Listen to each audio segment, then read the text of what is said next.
like whenever I tried to go out there and like skateboard or whatever, she'll come back and she's like just say stuff like, "Oh, you ain't gonna make no real cash doing this. You ain't gonna do that. You ain't gonna." And I'm like, it got so bad, among other things she would say, that like I really started to smoke weed. Well, welcome back. It's your host who don't like to boast. And if you have a drink, let's share a toast. Ooh, that's some great H2O. Let's say this is your first time. Chill, wait a minute, hold on, stay tuned because we may have something in this video for you. Let's say it's your time coming back. We appreciate it because I know you miss seeing his face. I know it's been a minute. No, we haven't been consistent. Thank you for returning.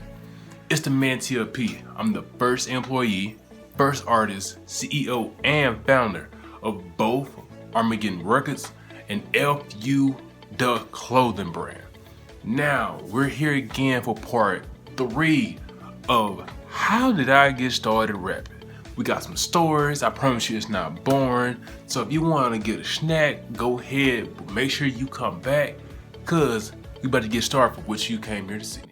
Yet, I ain't gonna lie, let's say you have an African American mama, because you already know they can be some tyrants and overbearing.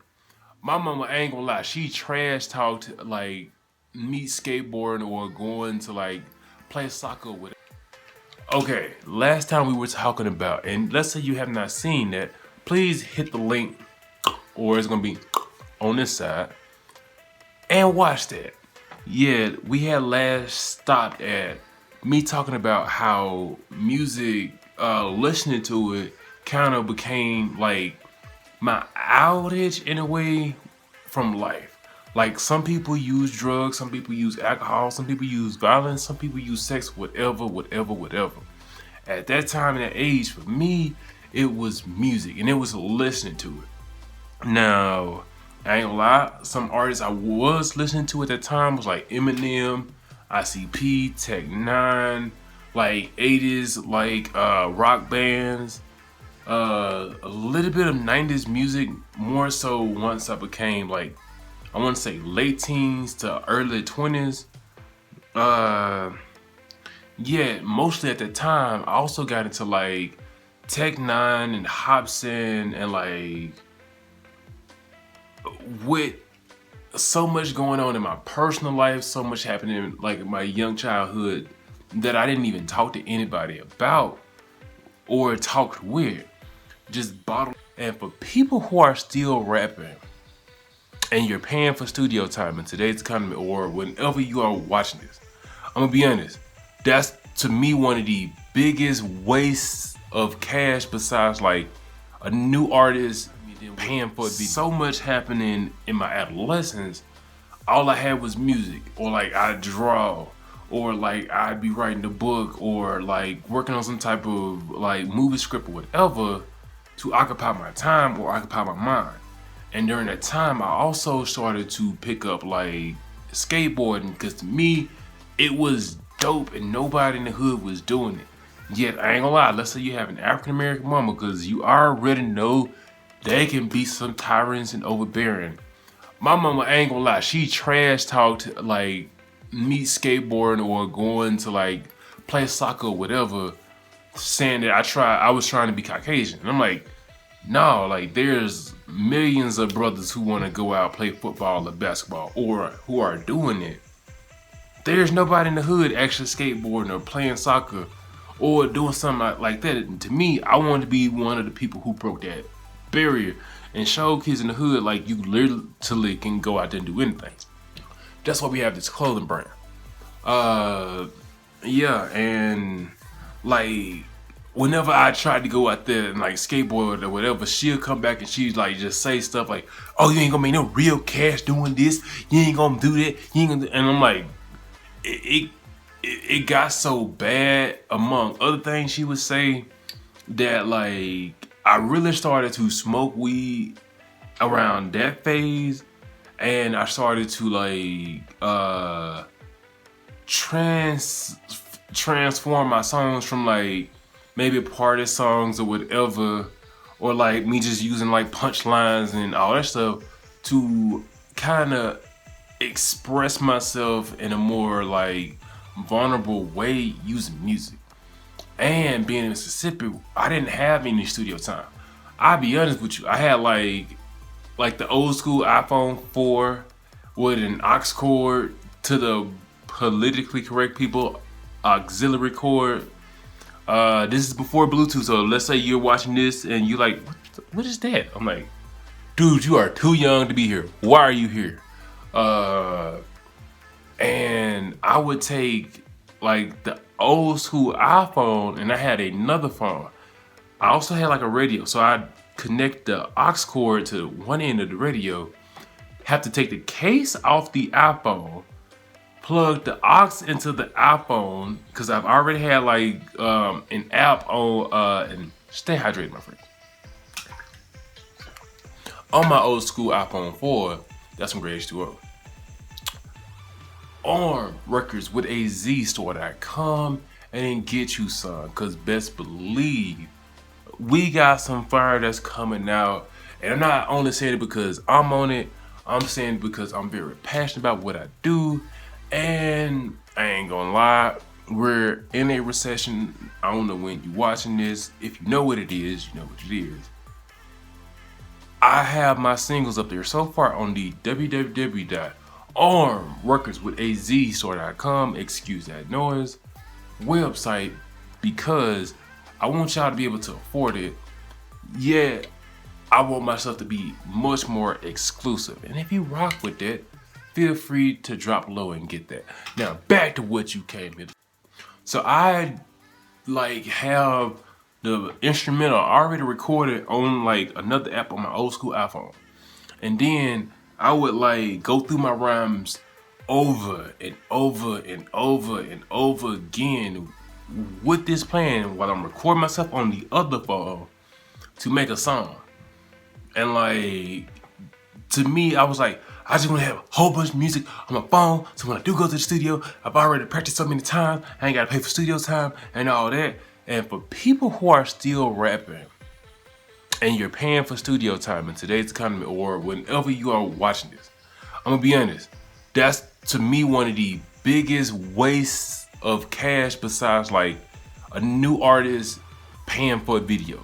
Let's say they're paying for it to be edited and they have like an iPhone or like some type of smartphone, that's different. Whereas paying like hundreds or thousands of dollars in your new artist for a video or like on studio time, crazy. I have my own studio and I'm recording this off my phone. It's about having a budget and using what you got. Don't be spending cash like that. Like that's crazy. Yet my music started to get like a tad bit darker because with so much happening and without that outlet, because around this time I started to talk to the one girl that I was talking to, and like with that relationship, she was like the first person I was able to be vulnerable with, and like express myself and like kind of let somebody in. Then I also started to realize I shouldn't have done that with that person, yet you live and you learn. And that kind of amplified me going into like my depressive phase, like I'm angry, I always went black, yada yada yada. And like I just started to continue to put more of those feelings into me making music. And at that phase, like a lot didn't matter, and to me, I really felt like I did not matter.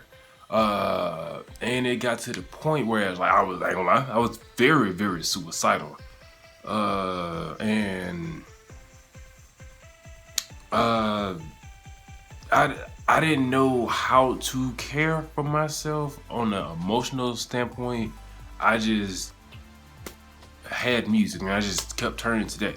Or like I'd be in church and it got to the point where it's like financially we were in a complete bind, and that anger got translated to the kids, and with like bullying and stuff at school, stuff happening at church, stuff happening outside of church, and then some stuff happening at home. Like, I ain't gonna lie, your boy was just like, I was like, man, I'm tired of this. Like, straight up, like, hey man, when my break? And it's just like, music at that time was like my main thing, my main focus. Like, I was so honed in on rhyming because like Eminem's my favorite rapper. And if you want to hear more about that, stay tuned because we'll be back. Hold up. Let's say you like what I got on. Just like the Wiz Khalifa song, go to the website below, www.armrecordswithazstore.com, and get you some. This is the FU clothing brand. It starts at the beginning of so-and-so, so-and-so. I'm gonna save you that time because you know you came here to see why did I start it to rhyme. FU stands for unrecognized, criticized kids. You're only unique. And it's for the kids who are like out there in the world going through like life by themselves, who are very creative and have been trampled upon their whole life just for expressing themselves in an artistic way. So let's say you are one of those type of people, go to the link below after this show because I know you came here to see this face. Yeah, it's the website below, www.armrecordswithazstore.com, then get you some. Now back to what you came here to see. And I know you were appreciating the story. Yes, it's getting shorter because I want y'all to be here longer and be able to enjoy what we're doing. And let's say you want to get onto YouTube and become a content creator. We have a TubeBuddy link below. And yes, we get a small compensation. Let's say you do get this. I'm not saying this so I can be compensated. I'm saying because if you want to take your channel to a whole other level, or let's say you want to be able to do YouTube, this will be very beneficial. I use it. People that I've been encouraged to like watch and subscribe to and like see their growth, they have it. And these people have taken their channel to like multiple hundreds of thousands of views and they make hundreds of thousands of dollars a year. So feel free to get that. And it's your host who don't like the boast. Watch another episode. And until next time, adios.